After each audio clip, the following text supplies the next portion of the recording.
What are you doing? My name is Brianna Padilla. I recently just got my S14. Right now we just welded the diff on it, which makes one tire not move and the other move, which makes for a better burnout, a better donut, better drifting, get your angles. Since I was about 14, my whole family's really been into cars. Brianna is a 20-year-old drifter and mother of a 1-year-old baby boy. Street racing and drifting typically attracts a younger crowd. My name is Stan Williams, 25 years old, and I'm a crew chief for a professional drift team. So the reason why I got into drifting, because it's always been a hobby of mine. Like cars, been something that I've always liked.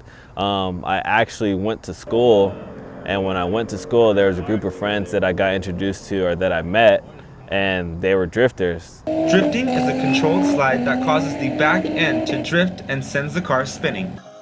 Street racing and drifting have a culture of their own that includes events, rankings, and their own form of communication. There's usually drift events that happen all the time, so it's like when you go out to an event, you don't kind of stick to yourself. You go around interacting with people, you know, like try to help people out because you're always learning something. We usually go out, we go to car meets with our friends. All of our friends have usually the same cars. My friend has an S13, my other one has an S14 just like mine. We go out to meets at night, we fix each other's cars, we trade parts, all that stuff. There's always somebody that's out there that needs to learn, so it's like I'm teaching them and they're helping me, so it's like we're all helping each other out, so it's like one big family. Social media helps pinpoint the next location for racers. We have 5 different locations that we go to, 5 different spots.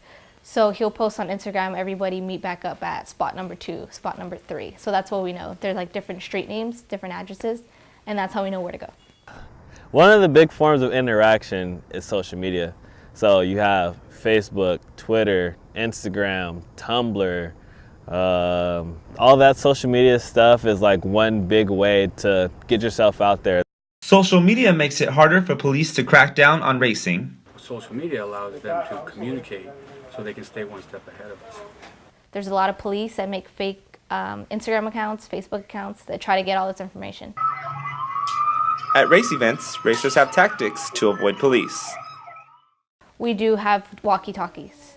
So we have someone that's down the street on both ends, and they always walkie us, saying like, hey, there's cops, like, go park somewhere. Boys, cops! Cops! The problem is they outnumber us. They'll have 100 to 200 folks at the event, and we only have 3 or 4 units in the area. Police are trained to spot modified vehicles and illegal parts that violate state ordinances.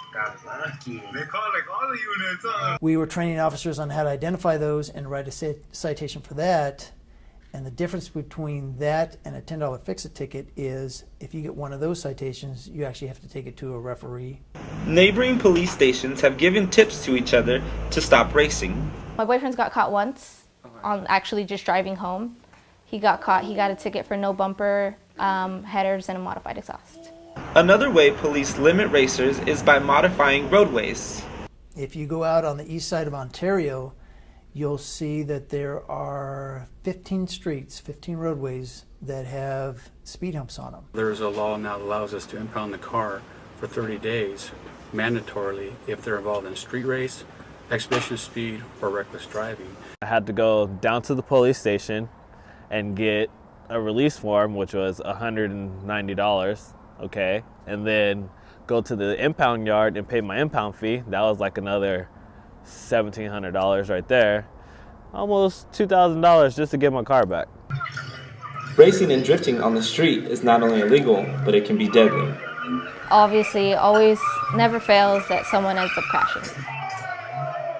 You're gonna get all these kids going out there that have brand new cars that are super fast, stuff like that. They're gonna go out and go race, and then what if they lose control and hit somebody? In February 2016, Brian Lewandowski, Michelle Littlefield, and Scott Treadway lost their lives on a major Los Angeles freeway after 2 street racers lost control and caused their vehicles to crash. One of the victims, Scott Treadway, was driving and delivering packages for UPS. Co-worker Anthony Estevez says his friend was one of a kind. He was a really good guy. He was really friendly. As I was told, he took care of his mom. Between 2001 and 2008, more than 1,000 people have died from street racing. 2 street racers wanted to go down the freeway and weren't thinking about themselves, were just selfish, and it's not a good thing. I don't know if you can ever stop it until people want to take responsibility and be honest, good people instead of just saying, I don't care about nobody but myself. I don't know how we're going to change it.